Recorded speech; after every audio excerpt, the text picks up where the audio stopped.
For those people considering where to put a window unit in their house with limited options, if you have a fireplace, this has been my experience. I ran this all summer. About 50 degrees output. It's probably about as good as you're gonna get. This is 6,000 BTU window unit. It's on high. Eco mode is off. One thing that nobody tells you, this backside, you'll see it'll climb up to 110, 120. If you don't have it baffled at all, you might get up to 140. When I say baffled, I'll show you here in a minute. I have some cardboard. It's just kind of loosely in here.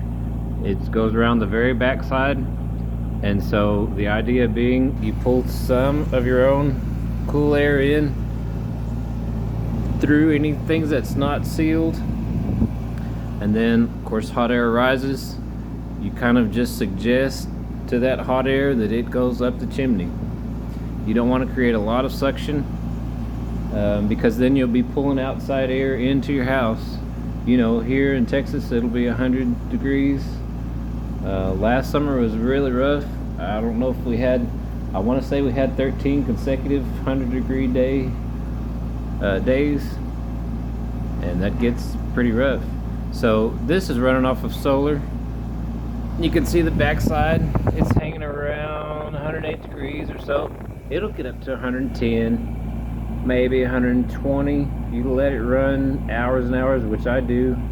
I can't remember. I think it'll run, I can run it 16 hours a day off my solar setup, and also run one in an actual window in my bedroom. It just supplements my central AC.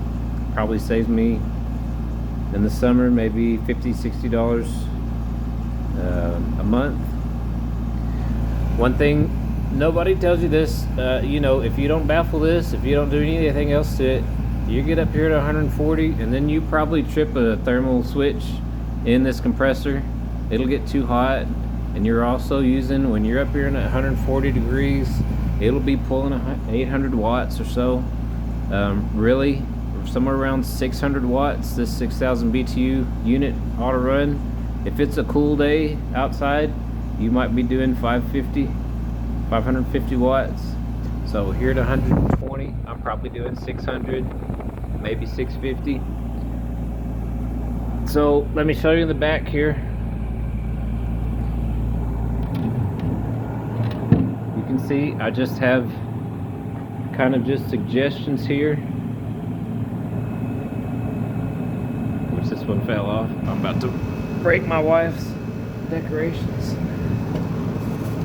I did have another one on the other side here also. I'm gonna try it without this other side this for a little while and see how well it runs. Like I say, you really don't want to be pulling a lot of suction in your house, because you're pulling from windows, doggy doors, places that don't seal. You're going to be pulling outside air, so you don't want a lot of suction. The idea is just try and get some hot air going out the chimney. Make sure your flue is open. Let it breathe a little bit. Also, I'm breathing up top. May actually be hot air coming up top. It doesn't feel like it. Just an idea for you guys, and if you're looking for something to do, stick a thermometer in this backside and monitor how hot it's getting. If it's getting too hot, then you add more baffles. You seal it off a little better. I would definitely not suggest a 10K BTU in here. That's probably too much for a chimney to vent and for you to suck out, or you know, suck in your own air. It might work, but to me, I really think that this 6,000 BTU is pushing the capacities, the flow capacities of this chimney. You guys got any better ideas how to duct in and out? Please let me know.